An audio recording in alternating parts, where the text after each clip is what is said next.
Halo guys, balik lagi hari ini di channel Mr. Trade-in. Seperti biasa ya, kita akan update untuk market hari ini untuk ISG kita di tanggal 20 Juli di hari Kamis, teman-teman. Hari ini tepat setelah satu hari kemarin kita libur untuk tahun baru Hijriah, terlihat hari ini market kita kembali menguat, teman-teman, rebound ya, 0,5% di level 6.864. Kita akan coba lihat untuk banking sementara ini. Bank BCA netral hari ini 9.150. Bank Mandiri hari ini menarik ya, berhasil breakout dan juga mencetak all time high, teman-teman, di harga 5.525 untuk closingan hari ini. Kemudian Bank BNI kembali menguat 1,69% di harga 9.050. Sedangkan untuk Bank BRI juga terlihat stagnan di 5.625.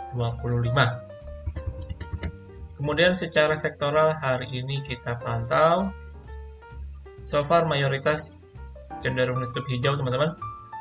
Dengan hari ini penguatan tadi mulai sesi 2 ya, mulai terlihat bergerak dari sesi indeks properti, teman-teman. Ini banyak emiten-emiten dari sektor properti yang mulai berjalan ya, yang mulai juga kembali menguat nih. Jadi bisa dipantau untuk sektor properti, kelihatannya cukup menarik untuk bisa kita pantau, teman-teman. Dan juga sektor energi yang hari ini kembali menguat 1,56%. Sedangkan yang hari ini cukup melemah dari segi sektoral, yaitu dari segi teknologi, teman-teman. Kemudian untuk rupiah hari ini kita pantau, so far masih di kisaran 14.986, teman-teman ya, untuk rupiah kita. Lalu secara secara teknikal. Secara teknikal hari ini terlihat untuk IHSG kita hari ini terlihat candle inside bar, teman-teman. Jadi walaupun menguat, namun ini belum menentukan arah ya. Jadi posisinya masih dalam rentang bar candle yang kemarin nih di hari Selasa. Jadi bisa dikatakan masih dalam inside bar. Potensinya untuk besok masih akan cenderung konsolidasi, teman-teman ya. Masih akan cenderung mix, bervariasi. Namun saya melihat potensi terjadi pelemahan, teman-teman, di sini. Karena secara time frame kecil ya, kita lihat indeks kita dia sedikit tertahan nih di kurang lebih level di 6.870-an, teman-teman. Ini sebagai resist pendek untuk IHSG kita nih. So far dia tereject dari angka tersebut.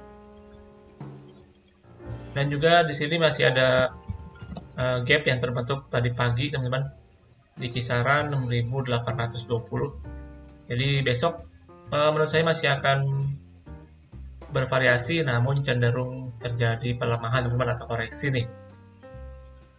Mengingat dia kepentok dari resist dan juga masih ada gap yang belum ditutup, teman-teman. Oke, jadi itu update untuk sementara dari market kita. Namun secara trennya sebenarnya masih cukup bagus ya untuk indeks kita selama nggak jebol ke bawah level 6.750-an, teman. Jadi cukup bagus untuk so far untuk indeks kita, dan juga banyak emiten-emiten yang saya lihat cukup menarik ya, banyak yang mulai menarik. Jadi buat kalian yang aktif di market, bisa coba dimanfaatkan untuk taking profit maupun untuk mengurangi porsi, teman-teman. Jadi ketika nanti terjadi koreksi, kita udah posisinya bisa lebih netral nih. Oke, itu untuk update sementara dari market kita. So far cukup menarik untuk indeks kita, namun perlahan saya rasa masih bisa kembali menguat, teman-teman, dan menguji ke sekitaran 6.950 sebagai resist penting untuk IHSG kita. Oke, untuk hari ini kita akan masuk dalam emiten update. Kita akan bahas yang pertama untuk emitennya, yaitu dari Hotel East Park ya, yang hari ini kalau teman-teman ada yang perhatikan hari ini terbang, namun closingannya cukup kurang bagus, teman-teman. Kita akan coba pantau. Untuk beritanya hari ini East Park tadi sempat naik ya 25%, hampir ya, teman-teman. Setelah keluar laporan keuangan dari emiten ini dengan kenaikan laba sebesar 28,82% di semester 1 2023, teman-teman. Jadi hari ini ISPAP terlihat mengalami penguatan didukung dengan keluarnya laporan keuangan dari kuartal 2 mereka, teman-teman. Yang dimana secara laporan tersebut mereka meningkat 28,82%. Kita akan coba cek langsung secara teknikal aja untuk ISPAP. Nah, di sini hari ini tadi sempat menyentuh ya ke 164, teman-teman. Masih cukup tinggi juga kenaikannya. Namun sangat disayangkan ya, closingannya dia di 140 nih. Jadi secara closingan kurang bagus, terlihat juga dengan volume cukup tinggi yang artinya tekanan seller ada yang jualan, teman-teman, di sini. Posisinya hari ini ada yang jualan untuk ISPAP ini menurut saya. Dan juga secara time frame kecil kita lihat ini dia tadi pagi membentuk gap ya di 132, teman-teman. Jadi ya kalau misalnya saya bilang ini potensinya sementara akan kurang bagus ya, akan terjadi koreksi dulu nih. Mungkin bisa menutup gap sampai ke 132 tadi. Namun secara tren panjangnya sebenarnya masih cukup menarik sih untuk ISPAP ini. So far masih on trend bullish, teman-teman, secara jangka menengah juga. Namun kalau misalkan closingan minggu ini dia reject, teman-teman, yang artinya sebenarnya akan sedikit dulu terjadi konsolidasi nih dalam beberapa minggu ke depan, teman-teman ya. Jadi ISPAP tadi sebenarnya cukup bagus, namun karena closingannya kurang terlihat baik, maka saya sih kurang rekomen ya untuk emiten ini dalam waktu-waktu dekat, teman-teman. Nanti ketika dia udah koreksi, mungkin menguji ke sekitar 120 nih untuk supportnya. Nanti perlahan baru kembali akan menguat menurut saya. Oke? Itu yang pertama untuk update dari ISPAP Hotel. Kemudian yang kedua, kita akan lihat untuk Bank Mandiri yang seperti tadi saya sebutkan, hari ini Bank Mandiri menyentuh kembali harga all-time high-nya, teman-teman ya, di kisaran 5.550. Oleh karena itu kita akan coba pantau untuk update dari Bank Mandiri hari ini. Nah, hari ini Bank Mandiri menguat 3,27% dengan closingan di 5.525, dan ini udah membuat all-time high yang baru, teman-teman, secara closingan juga nih. Jadi cukup menarik untuk bank ini ya. Saya melihat potensi untuk bisa terjadi lanjutan penguatan karena berhasil breakout dari harga all-time high yang kemarin sebagai resistennya. Namun yang perlu diperhatikan juga, teman-teman, secara time frame kecil di sini kalau saya lihat untuk Bank Mandiri tadi pagi juga sempat membuat gap di kisaran 5.350, teman-teman. Di sini ada gap yang terbentuk di kisaran harga tersebut. Jadi saya masih belum yakin sepenuhnya nih apakah akan ditutup sekarang, maksudnya dalam waktu dekat, teman-teman ya, atau akan ditutup nanti ketika terjadi koreksi nih. Jadi kita masih butuh konfirmasi menurut saya untuk Bank Mandiri nih, apakah dalam beberapa hari ke depan Bank Mandiri sanggup untuk mempertahankan minimal di atas 5.400, teman-teman, menurut saya nih untuk Bank Mandiri ya. Kalau misalkan dia kembali lagi ke bawah 5.250, nah ini jatuhnya jadi false break, teman-teman, dan berpotensi akan kembali untuk koreksi. Jadi untuk Bank Mandiri sebagai konfirmasi apabila mau beneran breakout ke atas, harusnya bisa mempertahankan level support di kisaran 5.400 sampai dengan 5.500, teman-teman. Kalau misalkan berhasil bertahan di atas ini, saya rasa potensi penguatan lanjutan akan mungkin dapat terjadi, teman-teman, di Bank Mandiri. Oke, itu ya untuk update sementara dari Bank Mandiri. Jadi perlu dipantau untuk kalian semua yang ada pegang ataupun holder dari Bank Mandiri. Saya rasa masih cukup bagus untuk bisa dipantau. Namun yang seperti saya sebutkan tadi, harus bisa berhasil bertahan di atas support minimal di 5.400 teman-teman. Oke, itu yang kedua untuk hari ini.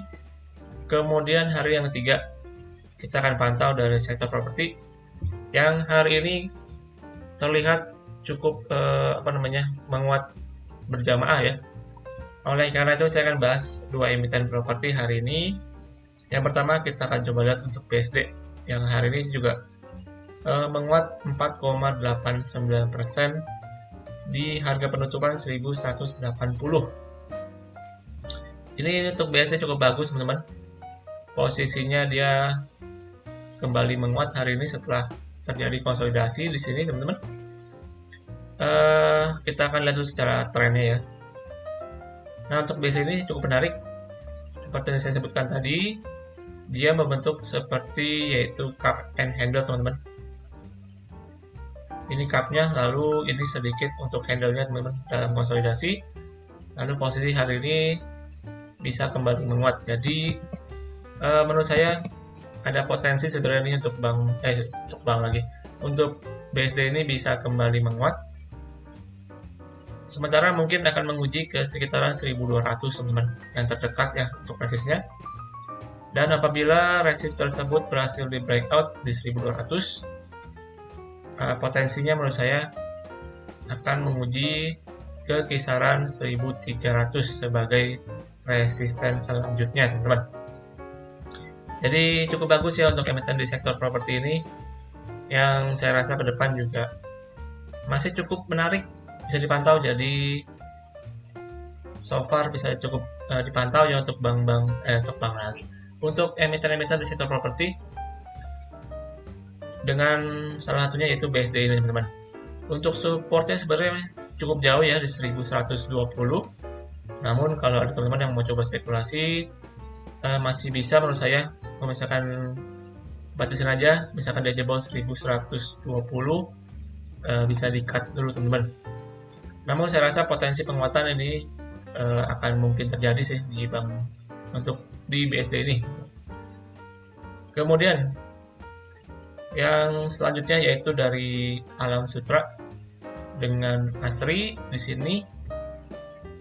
Hari ini Alam Sutra menguat tipis ya, nggak seperti yang lainnya. Hari ini menguat 1,57% di harga 194. Ini Alam Sutra masih struggling ya dengan resistennya so far di 200 teman-teman. Ini merupakan resisten yang cukup kuat dari Alam Sutra, karena secara weekly di sini teman-teman bisa pantau, bisa lihat juga ada area resisten kurang lebih di 190 sampai dengan 200 nih. Ini merupakan resisten yang cukup strong untuk Alam Sutra menurut saya. Kalau misalkan Alam Sutra berhasil untuk break dari resisten tersebut, harusnya potensi penguatan lanjutan ke utara nih bisa mungkin dapat terjadi teman-teman. Jadi perlu dipantau untuk Alam Sutra ini. Kalau misalkan dia berhasil breakout ke atas 200-an teman-teman, ini potensi menarik nih, bisa lanjut menguat. Namun kalau misalkan ternyata masih kepentok juga seperti sekarang ini, masih kepentok di resist, ini potensinya bisa akan terjadi untuk koreksi dulu teman-teman, dan sedikit menguji ke area support di kisaran 180-an. Jadi untuk konfirmasi dari Alam Sutra harus break dari level resisten di 200. Kalau misalkan nggak berhasil break, maka potensinya akan kembali terkonsolidasi dulu teman-teman ya. Oke, jadi itu untuk Alam Sutra. So far bisa dipantau dan cukup menarik kalau misalkan dia berhasil breakout ke atas level 200. Oke, jadi kurang lebih begitu untuk hari ini. Tadi kita bahas untuk 4 emiten dan juga untuk update market hari ini, dan juga berarti pembahasan kita di IHSG Daily hari Kamis ya, tanggal 20 Juli 2023 teman-teman. Dan thank you untuk kalian semua yang udah setia nonton video ini sampai akhir. Jangan lupa untuk lakukan kembali analisa ulang untuk setiap analisa yang saya berikan. Dan juga support terus channel ini dengan cara subscribe, like, komen, dan juga share kepada teman-teman kalian. Dan kita akan berjumpa lagi untuk update market hari besok teman-teman, di hari Jumat. beserta dengan rekomendasi saham seperti biasanya. Oke, sampai jumpa di video selanjutnya. Salam trading.